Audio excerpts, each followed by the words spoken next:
the Vegas Stats and Information Network. It helps to be connected, and nobody knows more of the bookies in Las Vegas than Brent Musburger. It's My Guys in the Desert with the legend of the guys behind the counter, broadcasting only on the Vegas Stats and Information Network at vsin.com and SiriusXM Channel 204. Live from the VSIN studios, it's the one and only Brent Musburger. Welcome, everybody. Amal Shah, our buddy Vinny Maiulo, is on assignment in New Mexico. He'll be back with us tomorrow. Ron Flatter is going to stick around. We're going to get in-game coming up on the Dodgers and the Brewers. Ron gave you that score of 1-0 Milwaukee, still batting in the third inning. Meanwhile, we're going to go live right now to our friend John Murray over at the Westgate Superbook, because if this is Wednesday, that means the lines are coming out for the Super Contest and the Super Contest Gold. John, how are you today, my friend? I'm doing good, Brent. How are you today, sir? Very, very good. We have a Thursday night game that doesn't have as much luster as when it appeared in the preseason. The schedule for Fox, it looked like Denver and Arizona might be a pretty appealing Thursday night game, but both teams have headed in the wrong direction. So what do we have with Denver at Arizona Thursday night? Denver, a 1.5-point favorite on the road in Arizona. I have to think Vance Joseph is coaching for his job for the Broncos, Brent. And Amal, would you agree with what John just said, that this could be for his job? Yeah, I think so. I think it's a situation where Denver is going to make a change. I'm not sure when their bye is. I'd actually look at potentially the change occurring during the bye week, potentially. Yeah, their bye week is coming up. It is. Okay, after that, so that makes sense. And the Broncos have already declared out Jared Veldheer, offensive tackle, guard Ronald Leary, that is a starter. An Achilles problem. Shane Ray, one of their starting linebackers, is out. Defensive back Pac-Man Jones with that thigh injury. Safety DeMonte Thomas with a chest is also out. Those 5 players will not see action tomorrow night. And as John just told us, the Broncos, you know, John, this really tells me how bad the Arizona Cardinals are. You know that? Yeah, you know, I don't think this is what Fox had in mind when they laid out all that money for the Thursday night package, sir. Yeah, this Broncos-Cardinals game. The Cardinals, probably the worst team in the NFC, maybe the worst team in the NFL. You know, John, if I said it looks like it could be a buy opportunity on Arizona, buy low, at home, all they have to do is win this game, would you say, yeah, Brent, but they can't beat the Broncos? What would you say to me? You know what? I saw some sharp guys taking Arizona on Sunday night right when we put this number out. So I would not disagree with you on that one, sir. Interesting. Okay, now let's go to Sunday. We've got a 6:30 a.m. start Pacific time, 9:30. That means we're going back to Wembley. But unlike the Raiders game, which was a night game, this is a day game. The Los Angeles Chargers stayed in Ohio after beating Cleveland. Then they will travel to London to meet the suddenly falling Tennessee Titans. Titans and Chargers, what do we do with this one? Chargers a 6.5-point favorite on the neutral field against the Titans. Titans gave up 11 sacks last week to Baltimore, Brent. That's not very good. Amal, how good do you think the Chargers are? I think they're a very solid team. They were my number 2 pick coming into the season in the AFC. My one concern is the injuries. Legit's been out, and then, of course, Bosa, and I think it's a big blow, but Corey Legit's back now, and I think that helps that defense. I think this team is now trending in the right direction. Yeah, and Phillip Rivers is playing very well so far. Now, the 10 o'clock starts, and really the regular part of the Sunday rotation begins at 1 o'clock in the East. So let us begin with a very appealing game on CBS. The New England Patriots, John, and the Chicago Bears, what the contest static number for this one? New England's going to be a 3-point road favorite in this game at Chicago. I think this will be the most bet-on 10 a.m. game of the season to date, Brent. There'll be a ton of money on this game. Yeah, I totally agree. Now, the Cleveland Browns and the Tampa Bay Buccaneers, they are in Florida. What do we want here? Tampa Bay, a 3-point favorite at home against the Cleveland Browns. Browns didn't look too good last week against the L.A. Chargers. Yeah, they really didn't. Now, the Buccaneers have fired their defensive coordinator, Mike Smith, who was one time the head coach of the Atlanta Falcons. Not quite sure what to make of it. The hiring and firing of coordinators during the season has sort of picked up steam, hasn't it, them all over the last few seasons? It really has. We saw Cincinnati do that at the offensive coordinator position last year, but they wound up with having some success when they made that change. Look, you never want to see anyone lose their job, but the way Tampa's defense has performed, this move was eminent. Now, any of these three lines, including the one over in London, surprise you? The Patriots favored by 3 in Chicago, and the Bucs the home favorite over Cleveland. No, I think these lines are pretty much spot on. Even though I think the Chargers are trending in the right direction, the Titans looked terrible offensively. We kind of made that mistake with San Francisco against the Packers. They looked horrible, and they come out and play a very good game. I think the Titans may not be a bad play here at 6.5. I think it's a little bit of a high line. Okay, now Tannehill, as Ron reported, ruled out for the Dolphins. That means that Osweiler is back in, hosting Detroit. And, John, what's the contest line on this one? Detroit, a 2.5-point favorite on the road in Miami against Brock Osweiler. Second week in a row, he's starting for the Dolphins. I guess my question, Amal, is can Osweiler beat anybody except the Chicago Bears? Well, I thought you were going to say, could he win 2 in a row? And I'm going to say, no, he cannot. Okay. I like Detroit in this one. To me, this is one of the better plays. And this is a rested Detroit team. Yep. They're coming off a bye. And we go to Philadelphia, where the Eagles, off a win, will be hosting the Carolina Panthers. John, what do we have here? Philadelphia, a 4.5-point favorite at home against Carolina. Carolina's lucky they haven't lost 2 in a row. They'd be on a 2-game losing streak right now if it wasn't for Graham Gano's heroics against the New York Giants. Yeah, he nailed that long one to win that game against the G-Man. And it's interesting. I heard Coach Ron Rivera yesterday during an interview. He seemed to be in very, very good, positive mood. But, Amal, this could be a tough spot going into Philadelphia for the Panthers. They haven't been all that good on the road. You're absolutely right. Tough loss in Washington. And then John alluded to it, that come-from-behind win against the Giants. And keep one other thing in mind. Philadelphia's had 3 additional days. They played on Thursday night against the Giants. I think that gives them an edge here. And to me, I'm not going to overreact to the win over the Giants, but I feel like the Eagles are starting to find their stride a little bit. All right, we are speaking with John Murray, and he's over at the Westgate, and we're getting the Super Contest static lines. Remember, this is for the contest, and these lines will stay static for the rest of the week, regardless of what happens if you go over to the Westgate to bet one of the individual games or right here at the South Point. We have one more 10 o'clock start. The Buffalo Bills go into Indianapolis to play the Colts. Colts, 7.5-point favorite at home against the Derek Anderson-led Buffalo Bills. Yeah, Amal, we've got a brand new quarterback. Josh Allen apparently was doing some good things, and there was gossip yesterday that he might have to undergo Tommy John surgery. That has quieted down, but it still appears like he's going to miss a couple of weeks. This is a tough spot for somebody like Derek Anderson to step into, isn't it? I would agree with you, but I think the fact that he's an experienced veteran who's been around the league a long time, the transition will not be as difficult. The other thing is, I think Buffalo's defense is a little bit underrated. I think a guy like Luck, who has a propensity to throw interceptions, could run into a little bit of trouble here. I feel like this line is too high. To me, I'm going to look at Buffalo in the 7.5, just because, look, they're probably not going to win the game. But when you're getting this many points against a team like Indianapolis, who already has difficulty slowing teams down, I think this is a good opportunity. John, you made the point earlier of the money that was going to be bet on New England and Chicago, because clearly when you look at this schedule for the early games, that is the best of the games, no doubt about it. Not only that, but the other 10 a.m. games are pretty weak by and large. I mean, some of these other games we just went through, Bills, Colts, Buccaneers, Browns, Lions, Dolphins with no Tannehill. There's some pretty bad games at 10 a.m., and that Patriots-Bears game is one of the marquee games of the year so far, in my opinion. 2 very, very popular franchises. We're going to get a great split of public and sharp money in that game. Okay.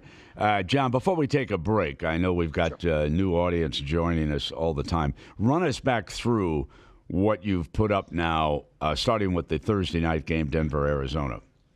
Denver, 1.5-point favorite on the road against the Cardinals.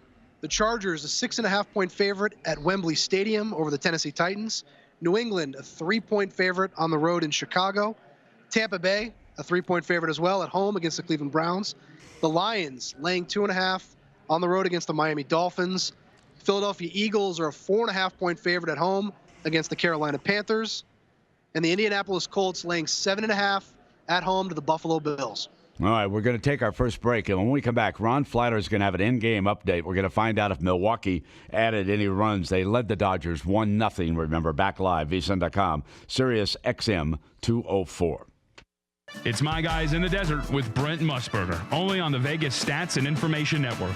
Keep up to date with everything in the world of sports gaming by going online at vsin.com.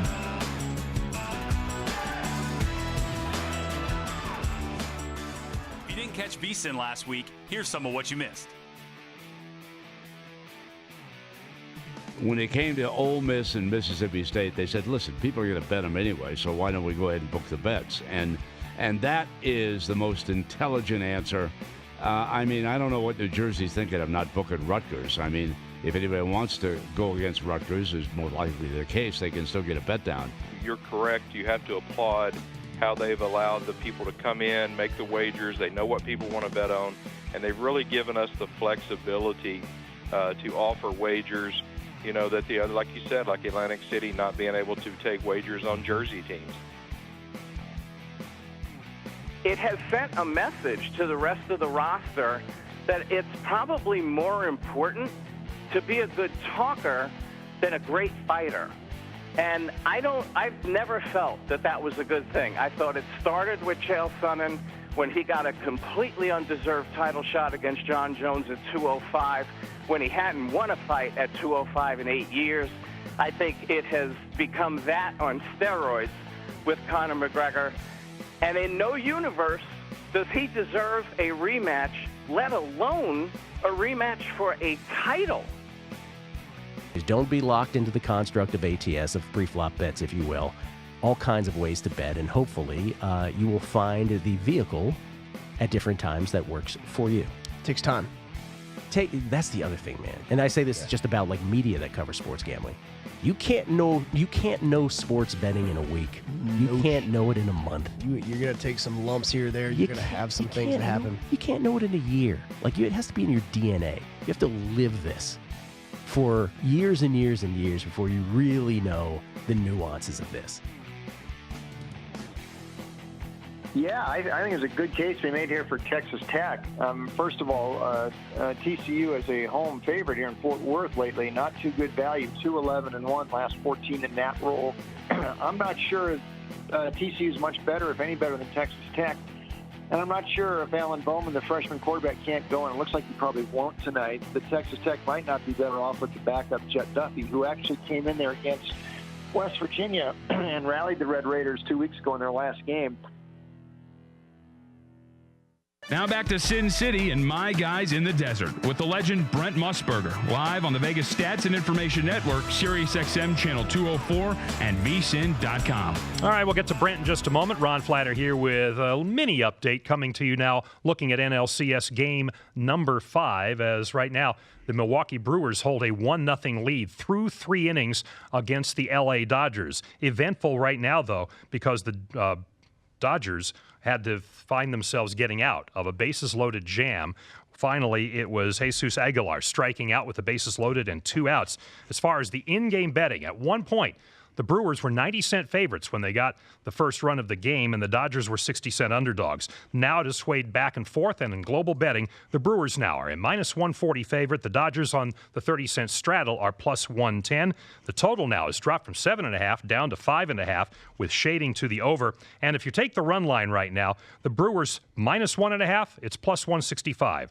If you take the Dodgers and catch the run and a half, it's -200. Again, right now, through 3 innings, Milwaukee 1, Dodgers nothing. Brent? All right, Ron, thank you very much for that. As we go back to John Murray over at the Westgate Superbook, we're talking about Week 7 of the National Football League, and we're revealing the lines here at VSiN for the Super Contest and the Super Contest Gold.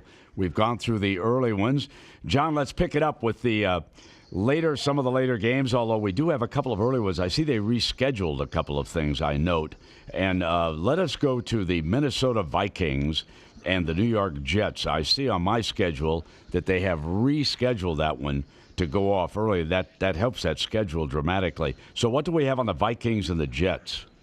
The Vikings a 3-point favorite on the road against the New York Jets. Jets have been a good home team so far this season. You know, John, I have seen 3.5 around town on that game. Did you guys consider making this a Viking 3.5, or were you pretty set on just 3? There's some -3, -120, and there's some 3.5 out there. We wanted to use 3. We like the Jets here, and we thought there'd be too much action on the plus 3.5 on the Jets if we'd use that number in the Super Contest. All right. Now, the Jacksonville Jaguars, and of course they were blown up by the Dallas Cowboys last weekend. They do go back home, and they host Deshaun Watson and the Houston Texans. Obviously, Jaguars are going to be favored at home. What did you settle on for the contest? Jacksonville, a 5-point favorite at home against the Texans, despite the Texans' 3-game winning streak. Interesting. The Texans have trouble with their offensive line. Amal, what do you make of that 5-point line? Obviously, there are some people waiting to say the Jaguars have to bounce. They can't be as bad as they looked in Dallas. Now they go back home, but that's a number that might cause you to pause. Well, I'll tell you right now, that number causes me to take a look at Houston simply because I thought this line would have been 3.5, maybe 4. John alluded to it with the fact that Houston has won 3 games in a row. We talked about Jacksonville having lost 2 in a row now. When you look at a division game, both teams are 3-3 along with Tennessee. A lot at stake here. To me, this is way too many points. All right, now let's get to the later game. I'll tell you a very good game, John. If people don't realize this, but that Baltimore defense looks like it might be the real deal this year. They go back home, and oh yes, here come the rested New Orleans Saints and Drew Brees. Brees, one of the best quarterbacks ever. What do we do with the Ravens hosting the Saints? Baltimore, a 2.5-point favorite at home. I totally agree with you. I think this should have been the game flexed to Sunday Night Football. I think this is the best matchup of the week in the NFL. Yeah, I totally agree with you. I'm just not quite sure that the public has caught up on the Ravens just yet. Obviously, they do know that Drew Brees broke Peyton Manning's passing record the other night. They're all in on that one. Later starting games in the afternoon, Dallas goes up to Washington. That's always an interesting NFC East battle. As I recall, John, Dallas has had the upper hand at Washington the last couple of years. But what we don't know, the Redskins, which team's going to show up? What did you do with the Redskins and the Cowboys?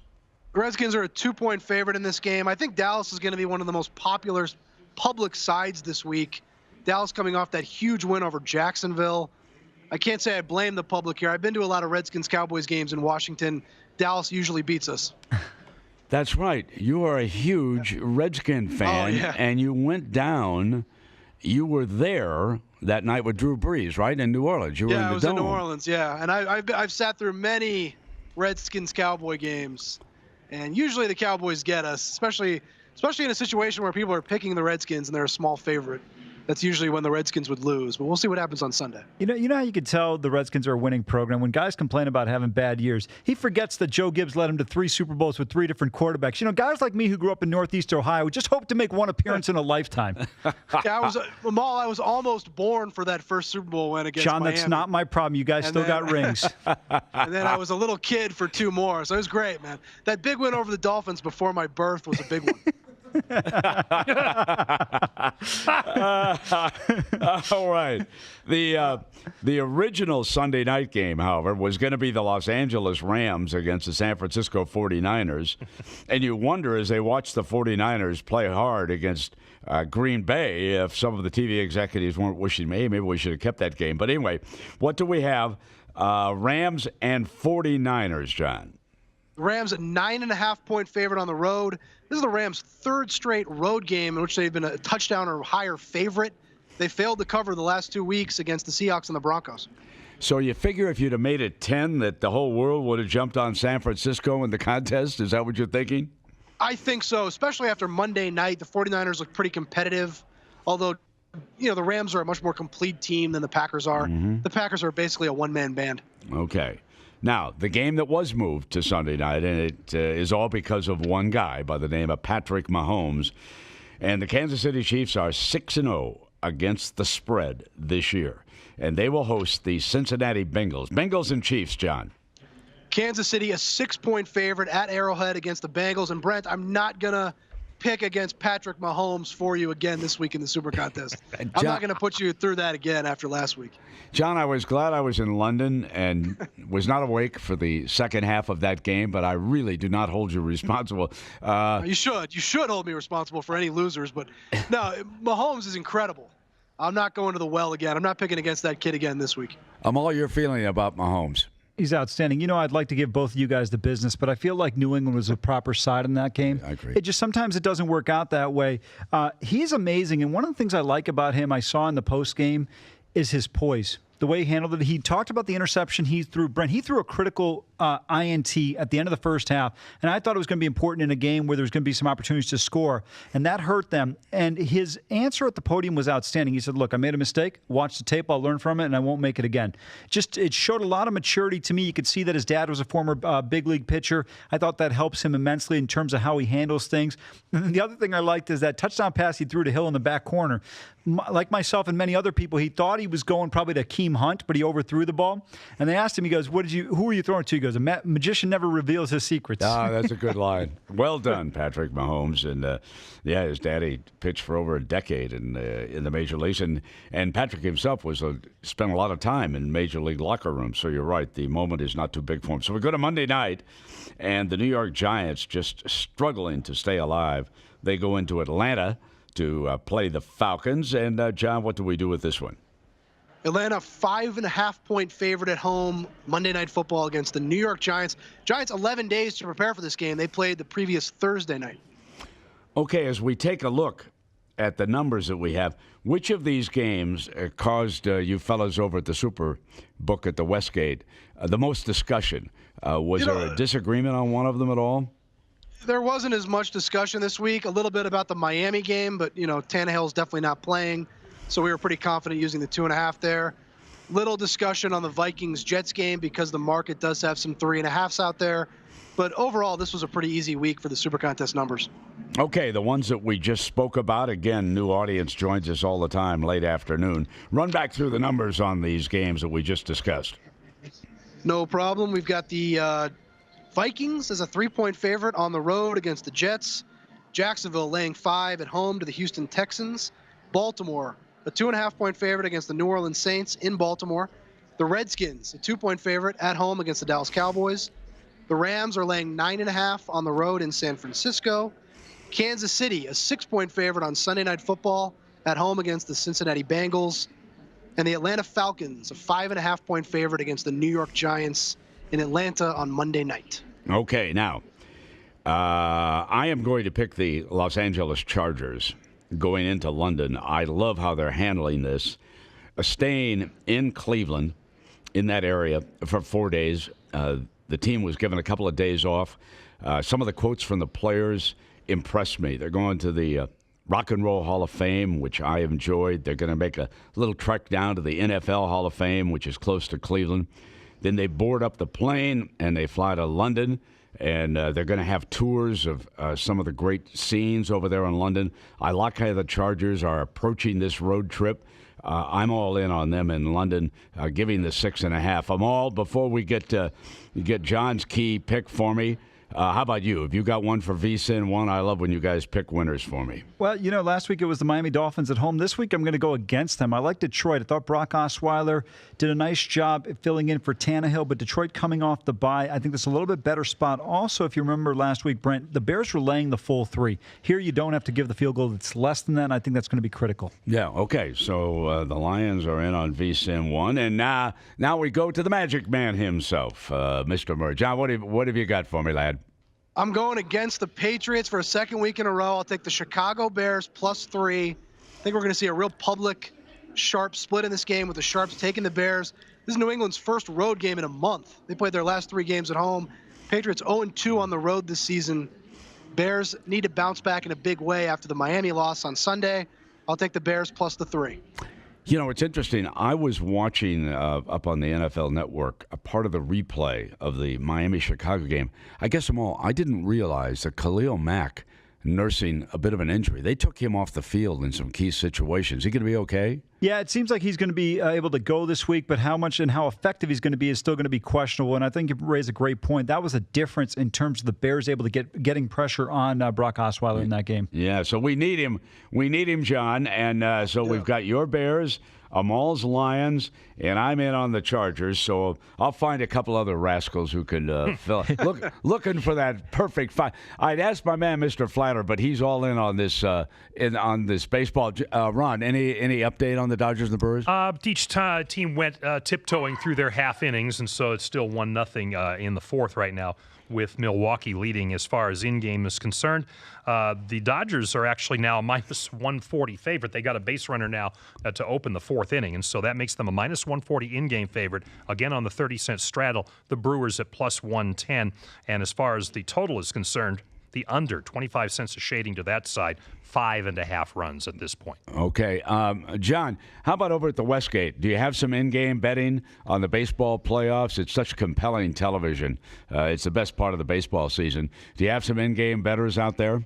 Yeah, we do. We have in-game on all these baseball playoff games. We're going to have in-game on the NBA doubleheader tonight, and then in-game, of course, on the NFL tomorrow. So in-game wagering is becoming a big part of the business over the last few years. Yeah, it's interesting, John, because when I was over in London, folks love the in-game wagering, not necessarily on our sports, obviously as much as soccer and golf and some of the other games over there. The NBA actually looms larger in the UK than the NFL, Amal, believe it or not. There's a lot of NBA fans worldwide. Well, domestically, talking about exporting sports, to me, the NBA is by far and away the most popular sport. You see it with former NBA players when they go to Asia, particularly China. In Europe, it's huge also because of the success of the Spanish teams, the French national team as well. They've had some decent success. And the players that have come over here, Tony Parker, Dirk Nowitzki, of course, Pau and Marc Gasol. So there's some prominent players who've had great success within the league. Last night, John, was it a win for the book when the Golden State Warriors won but failed to cover?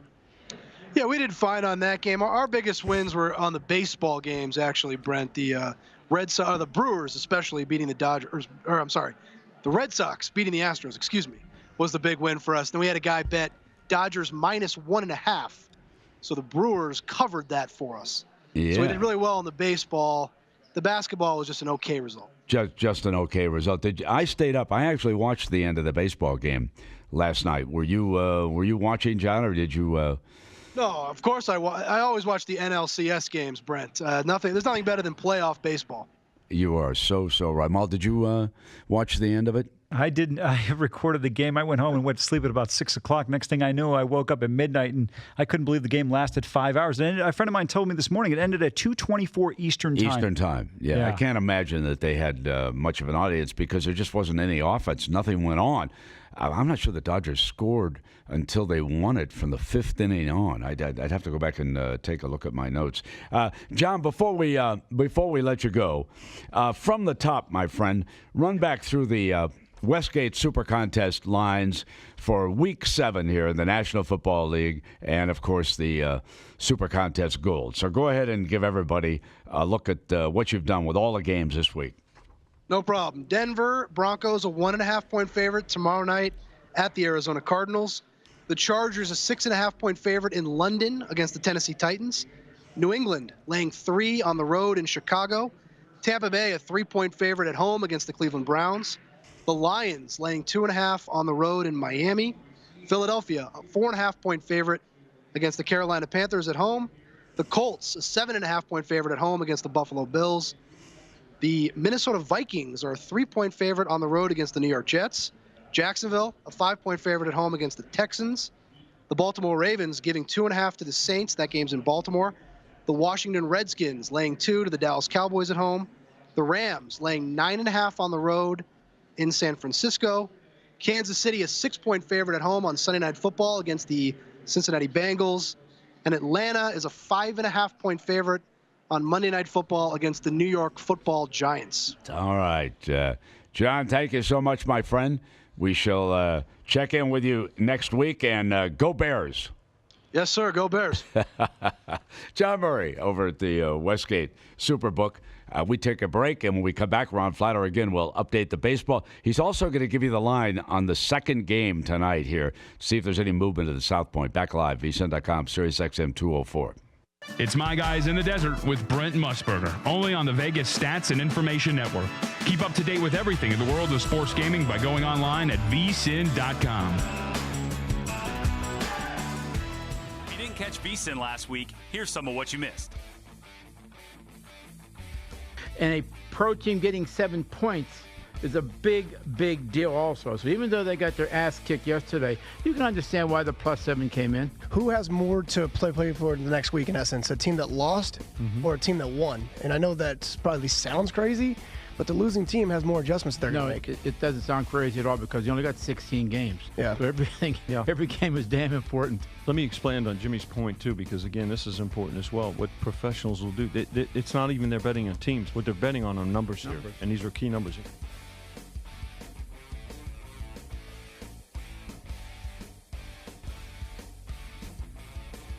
But what you're going to have in the next 10 years, this is going to be the gambling, you've always had the mecca of gambling in Vegas. But in the next 10 years, America is going to be the place for gambling. Forget what we've had in the UK. Forget what we've had. We've had the peak of our time 5 years ago. And we've really sort of milked the cow too much. This is where it's going to happen. In the next 5 years in America, America's going to be the biggest place.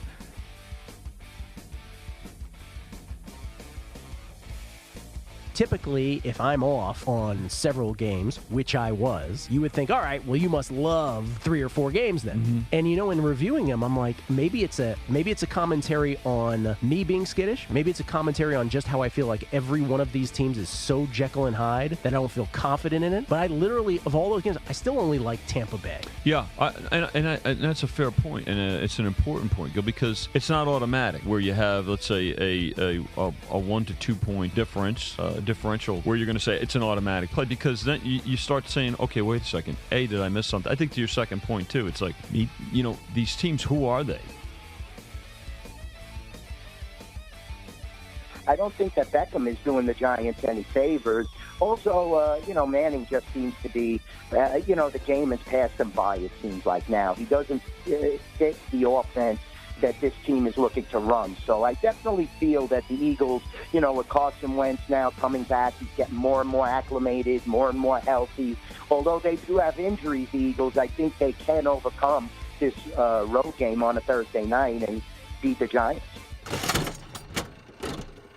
I'm Ron Flatter with your VSiN action update for BetQL, the free mobile app that you need to make smarter bets. They went 13 last night, and now the Brewers and Dodgers are playing the getaway game of the National League Championship Series in L.A. The home team closed an 85-cent favorite. Milwaukee opened with Wade Miley, but he only pitched to one batter, turning into a bullpen game for Craig Counsell again. Brandon Woodruff on for the long haul right now. Clayton Kershaw for the Dodgers. Right now, the only run of the game with both teams having threatened Lorenzo Cain's RBI double in the second inning. Milwaukee right now leading at 1-0. In-game wagering right now, the Brewers at -170 at William Hill, the Dodgers at +140. Value players have had their way so far in the American League Championship Series, with the underdog winning each of the first 3 games.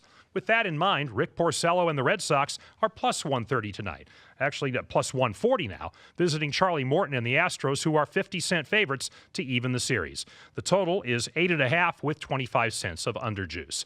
Among the 11 NBA games tonight, the Houston Rockets are 8-point home favorites in their opener against New Orleans. With Ryan Tannehill still nursing a shoulder injury, Brock Osweiler will start again Sunday for the Miami Dolphins. Where the game is posted, they are 2.5 to 3-point home dogs against Detroit. 2.5 in the Westgate Super Contest. Police in Costa Rica are looking for an American bookmaker, William Creighton, better known to gamblers as Tony, the owner of 5 Dimes.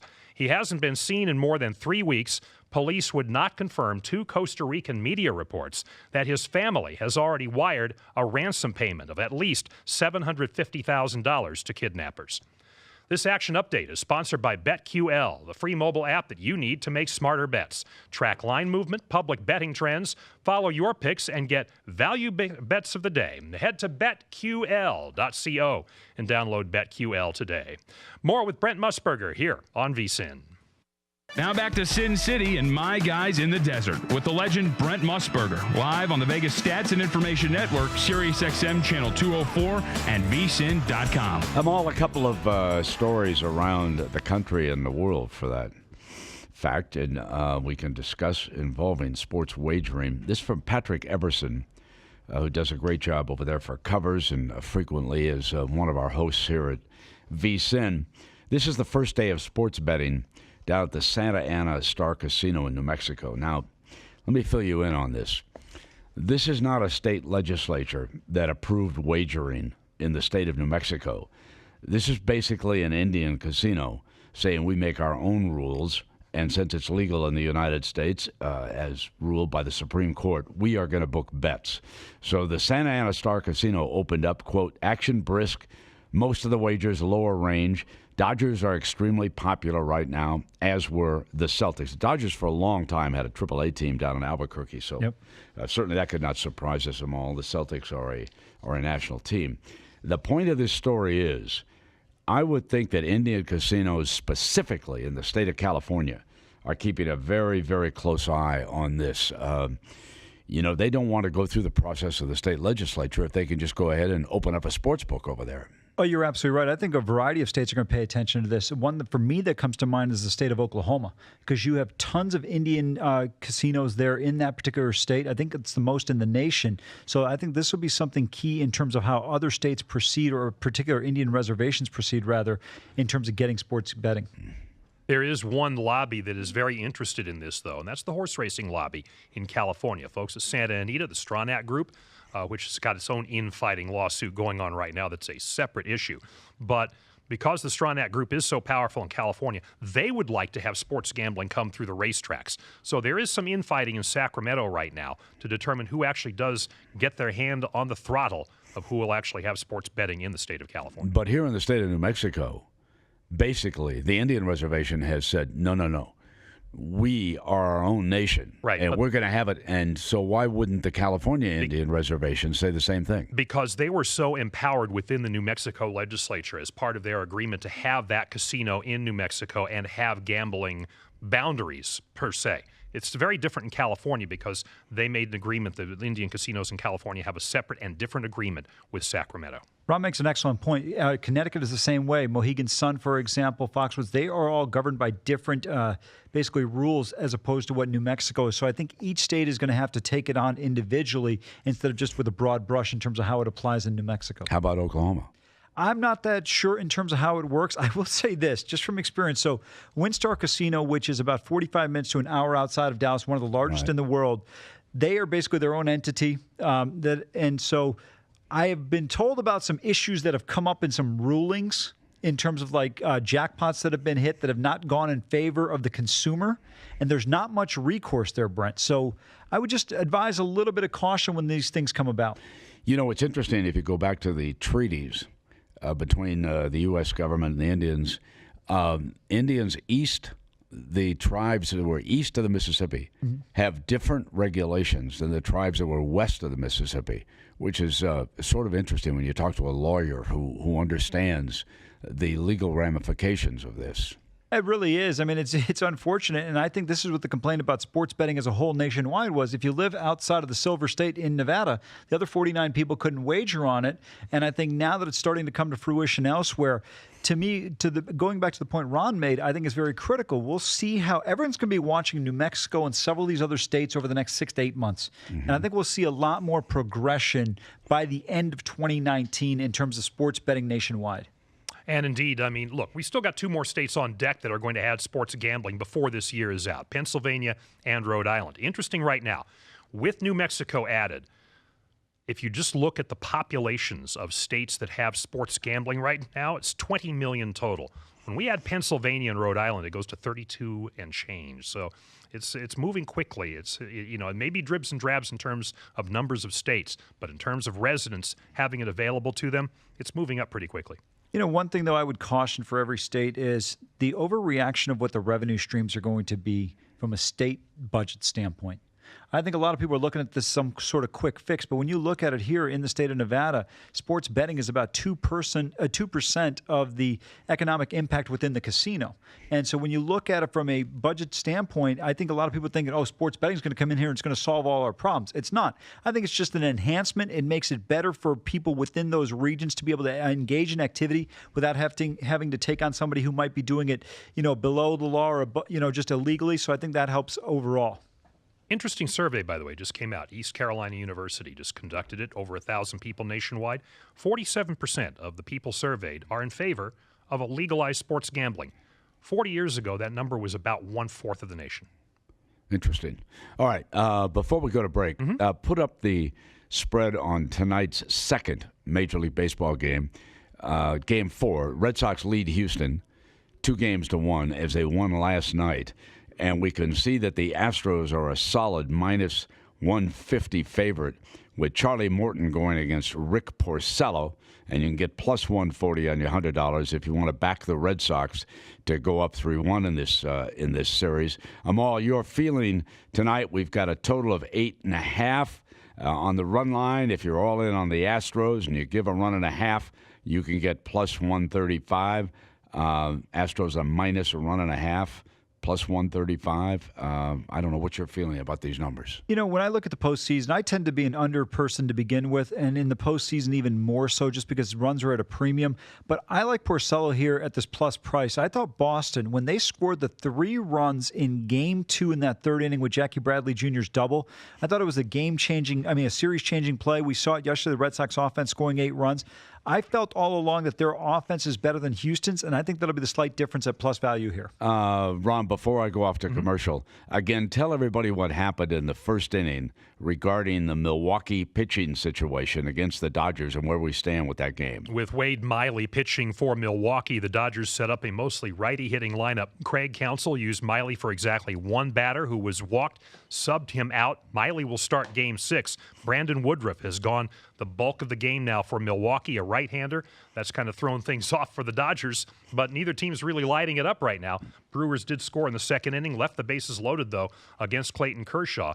Brewers lead that one 1-0 in what is now effectively a bullpen game for Milwaukee after going deep last night. 13 innings. It's been a bullpen series for Milwaukee. Brewers right now in game at William Hill, minus 150 as they're playing the bottom of the 5th and the Dodgers are batting. The Dodgers are plus 120, and the total now open 7.5, down to 4.5 now, 15 cents each way. Okay, so there you are. We'll take a break and come back. NBA action tonight. National Hockey League action. VSiN.com, SiriusXM 204. It's My Guys in the Desert with Brent Musburger, only on the Vegas Stats and Information Network. Keep up to date with everything in the world of sports gaming by going online at VSiN.com. If you didn't catch VSiN last week, here's some of what you missed. When it came to Ole Miss and Mississippi State, they said, listen, people are going to bet them anyway, so why don't we go ahead and book the bets? And that is the most intelligent answer. I mean, I don't know what New Jersey's thinking of not booking Rutgers. I mean, if anybody wants to go against Rutgers, is more likely the case, they can still get a bet down.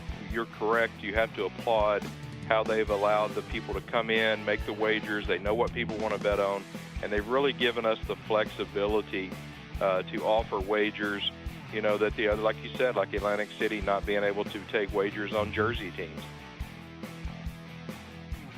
It has sent a message to the rest of the roster that it's probably more important to be a good talker than a great fighter. And I've never felt that was a good thing. I thought it started with Chael Sonnen when he got a completely undeserved title shot against John Jones at 205, when he hadn't won a fight at 205 in 8 years. I think it has become that on steroids with Conor McGregor. And in no universe does he deserve a rematch, let alone a rematch for a title. Don't be locked into the construct of ATS, of pre-flop bets, if you will. All kinds of ways to bet, and hopefully you will find the vehicle at different times that works for you. Takes time. That's the other thing, man. And I say this just about like media that covers sports gambling. You can't know sports betting in a week. You can't know it in a month. You're gonna take some lumps here or there. You're gonna have some things that happen. You can't know it in a year. It has to be in your DNA. You have to live this for years and years and years before you really know the nuances of this. Yeah, I think there's a good case they made here for Texas Tech. First of all, TCU is a home favorite here in Fort Worth lately. Not too good value, 2-11-1, last 14 in that role. I'm not sure TCU is much better, if any better, than Texas Tech. And I'm not sure if Alan Bowman, the freshman quarterback, can't go, and it looks like he probably won't tonight. But Texas Tech might not be better off with the backup Jet Duffy, who actually came in there against West Virginia and rallied the Red Raiders 2 weeks ago in their last game. Now back to Sin City and My Guys in the Desert with the legend Brent Musburger, live on the Vegas Stats and Information Network, SiriusXM Channel 204, and vsin.com. Well, Amal and Ron, I don't know how you feel, but LeBron James would look good in any uniform, but I'm looking at the cover of vSIN, and there he is. The King has moved to Los Angeles, and that means that our special is out. Preseason special on the NBA, and is your guide to sports betting. Every sport you can think of is handicapped every week up in Point Spread Weekly. So go to vsin.com and make sure you've got your subscription up to date. So here we go. Night number 2 of the NBA, and that, of course, means that ESPN will move in for some games. Last night it was the TNT network that did it, but tonight it'll be ESPN's turn to be over. And I was looking at the schedule, Amal, and did any game jump off the sheet at you? I mean, none did to me, but, it's so early in the NBA season. How about you? The only one that I want to keep an eye on is Minnesota-San Antonio, just simply because of the Jimmy Butler situation. I want to see now the Spurs are, I shouldn't say new look, but no Tony Parker there. A little bit of different dynamic there. But overall, I agree with you. For me, because I'm a big college basketball guy, I'm looking forward to seeing some of these young players, particularly with Memphis, Jaren Jackson Jr., who played at Michigan State last year, Trae Young in Atlanta. So it should be pretty interesting. The Spurs only a 2-point favorite over the T-Wolves, a team that has all kinds of turmoil. Does this mean, Amal, that the Spurs might not even make the playoffs this year? Boy, Brent, I don't want to say that, but yeah, it's very true. I think when you look at it, as great as they've been, to me, they've been the model franchise in sports for the better part of 2 decades. I know the Patriots get a lot of credit, but when I look across the 4 big sports in North America, to me, the San Antonio Spurs with their leader, Greg Popovich, are the benchmark, 5 titles. It is going to be tough. The West is very good. I think they're going to have to get to about 47 wins. I'm not sure if they can do it. Two things to bear in mind on this game. Don't forget DeMar DeRozan making his Spurs debut, so there's that. He isn't Kawhi Leonard, I get it. But the other side of this is Jimmy Butler, from the hints from Thibodeau today, is going to be on a minutes limit. Never mind that he's probably on a short leash to begin with just because he lost his gruntle. But he's going to be on a minutes limit tonight. I thought he was on unlimited as to how he'd get to the ballpark. He better take Uber. I mean, he's not going to take the team bus. That seems to be pretty apparent. Speaking of the Raptors, now here's a team you want to make some money on. I'd say keep an eye on the Raptors. Not necessarily tonight. If this number is here at the South Point is close, yes. 13? No, I'm not giving 13. In an opening game. I wouldn't have given it last night with the Golden State Warriors. I said I liked the money line a lot better on that game. But this must mean that with Leonard, the Raptors, Amal, could wind up being a real deal. Well, I think so. I also think it's a downgrade of the Cleveland Cavaliers simply because of the fact that the Cavs obviously lost LeBron James. Okay. Ron, you've got an update. Yeah, Austin Barnes, an RBI single and it's an unearned run so far. It will be an unearned run for the Dodgers to tie the game. Orlando Arcia, with a twirling throw to try to get the put out, allowed Taylor to reach on an error, and he winds up scoring on an RBI single. So bottom of the 5th, 1 out, and it's Milwaukee 1, the Dodgers 1. In terms of in-game right now, Dodgers a $2 favorite.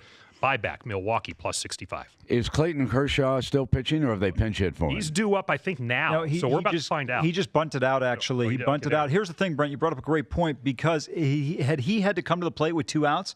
Yasiel Puig was going to pinch hit for him, and that would have been a huge benefit for Milwaukee because Kershaw's only thrown 75 pitches thus far. So all of the chit-chat about Kershaw's failures, some of those failures, if you look back historically, and I'm not an alibi guy. Some guys are better in the postseason than others.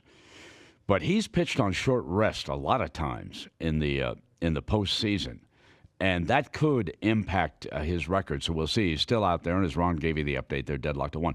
Let me go back to the Raptors because I think Amal kept it short when we went to that baseball update. The Cavaliers, of course, are a team that they may not make the playoffs either, having lost the great LeBron James.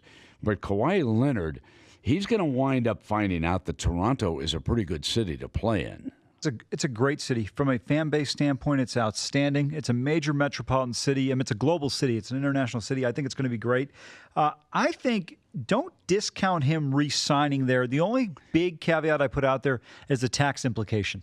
And that could be a factor if he wants to come back to Southern California. But here's the thing. Does he want to be second fiddle to LeBron James in Los Angeles? You have found a place that has a worse tax situation than Southern California? Oh, yeah. Yes, sir, my friend, north of the border. Absolutely. Fill me in, boys. They have GST, so that's like a massive sales tax to begin with on that. How do I put this? It's kind of a socialist bent to the way they operate their taxation system there. Now, I could get into a whole thing on that, but that's exactly how it works. I wouldn't say kind of. I would say it is. Okay. Is that why the National Football League has not gone north of the border? Well, that and the fact that when the Bills went there, they couldn't draw worth a damn. And that's one of the factors. The other thing is, listen, I'm going to tell you right now, when Josh is back in here next week, ask him about it. He played in Toronto for a long time. Josh and I have talked about quite a bit. He talked about the tax implication is so much greater. That's one of the reasons why they have a hard time getting free agents up there. And by the way, I should also note on this game, J.R. Smith doubtful for the Cavaliers because of a sore right elbow. All right. Mentally, he's always doubtful, but nevertheless. So let me look at some other NBA games. Let's see if we can find somebody somewhere. Well, if you want to go to the money line, okay, I would love Toronto tonight on the money line. Now, who can we put them with here, and try to make a decent two-team money line? Now that Vinny is not around, the bookmakers always try to talk me off a cliff on these. How about would you take an underdog Clippers team at home against Underdog Denver? Clippers at home. Yeah, Amal, what about this game? Ron might be onto something here. Well, it kind of goes against your laying the $1,300 favorite here, so I'm a little bit opposed to this one in terms of taking it with it. Listen, I'm with Ron. I like teams at home. The other one I was looking at is Phoenix at home as a home dog, and I look at this matchup, similar situation. Now, but listen, let's go to this because you're my math guy. Okay. Okay. So $100 better. All right. Money line. Let's pair Toronto. Okay. Did we see that? Let me see that again on the money line. So that there we are. On the money line, minus 1,300 Amal, okay, on the Raptors. Right. Now let's go to the Clippers, money line, okay? The Clippers are money line, even money. So you'll make $15 by adding the Raptors on there. I can't make it on a CD, so I can. Yes, Rod. Quick note, Brewers out of the jam. Dodgers scored one in the fifth, so it's 1-1 now, going to the sixth. Brewers plus 130, Dodgers minus 160. All right. Well, let's get back to your CD here for a second. Yeah. Here's the thing. If you bet $100 on the Clippers money line, they're even money, so you get back $100. So just make that a separate bet. Just make that bet, because here's the thing. Yes, I would agree that Toronto is probably going to win this game. Mm-hmm. But on the off chance they don't, you don't want to have given up $200 in order to gain an additional $15, because I'm talking about your $100 coming back with just the Clippers win. So in essence, you would get back $215. So is it worth $15 to give up the $200? I would say no. So forget the Toronto bet. Absolutely. And go bet the money line on the Clippers. Vinny's not here. I'm going to tell you a little secret. The fewer games you play, the less they like you over there. That's true. That's because why. They want you to play every day and bet everything on the menu because they're going to grind you down. Oh, you know me. I'm pretty disciplined. I don't play a lot of games. And for that specific reason, it's harder to win. You try to minimize it. Listen, on paper, it looks like the Raptors should roll, no problem. Mm-hmm. But here's the thing. There's so many times you wind up with games where so-and-so should look like they roll. We talked about it with the Bears last week. They were a 7-point favorite on the road against Brock Osweiler. Nobody in the league wants him. They lose the game. How many times do you see it, whether NFL's a little bit different, but in basketball, and I know it's opening night, you just never know, especially opening night. That's a great opportunity to take underdogs. How did Buffalo do against the Vikings? Great analogy, Ron. Great analogy. So the Denver Nuggets, and they were a decent team, by the way. Yes. Last year. Don't forget this. They came down the stretch in pretty good shape. Absolutely. Okay, they narrowly missed the playoffs. And we'll come back. We'll have a full update. And we'll see if we can find some winners in the National Football League. VSiN.com, Sirius It's XM My Guys in the 204. Desert with Brent Musburger, only on the Vegas Stats and Information Network. Keep up to date with everything in the world of sports gaming by going online at vsin.com.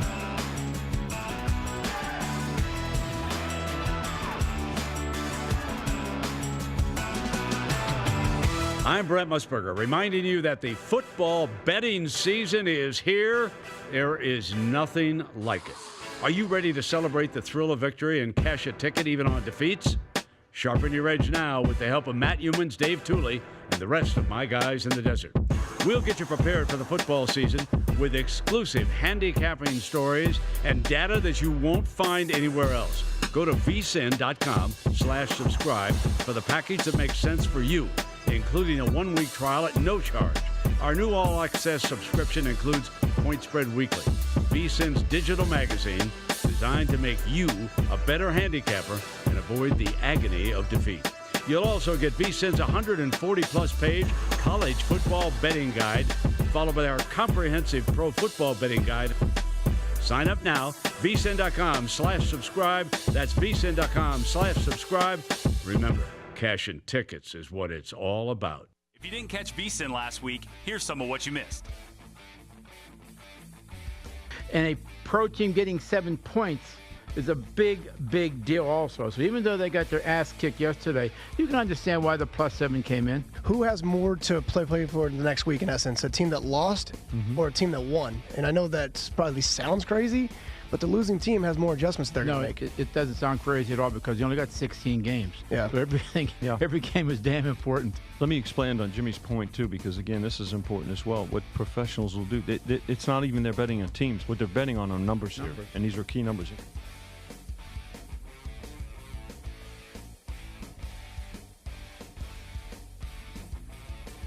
But what you're going to have in the next 10 years, this is going to be the gambling, you've always had the mecca of gambling in Vegas. But in the next 10 years, America is going to be the place for gambling. Forget what we've had in the UK. Forget what we've had. We've had the peak of our time 5 years ago. And we've really sort of milked the cow too much. This is where it's going to happen. In the next 5 years in America, America's going to be the biggest place.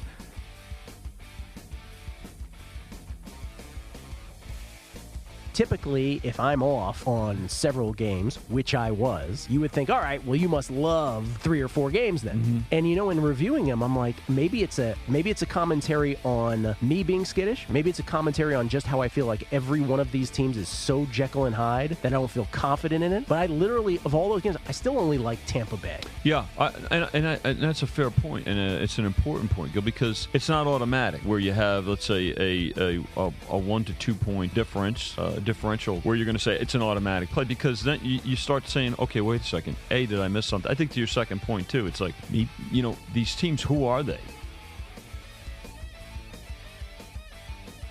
I don't think that Beckham is doing the Giants any favors. Also, Manning just seems to be, the game has passed him by, it seems like now. He doesn't fit the offense that this team is looking to run. So I definitely feel that the Eagles, with Carson Wentz now coming back, he's getting more and more acclimated, more and more healthy. Although they do have injuries, the Eagles, I think they can overcome this road game on a Thursday night and beat the Giants.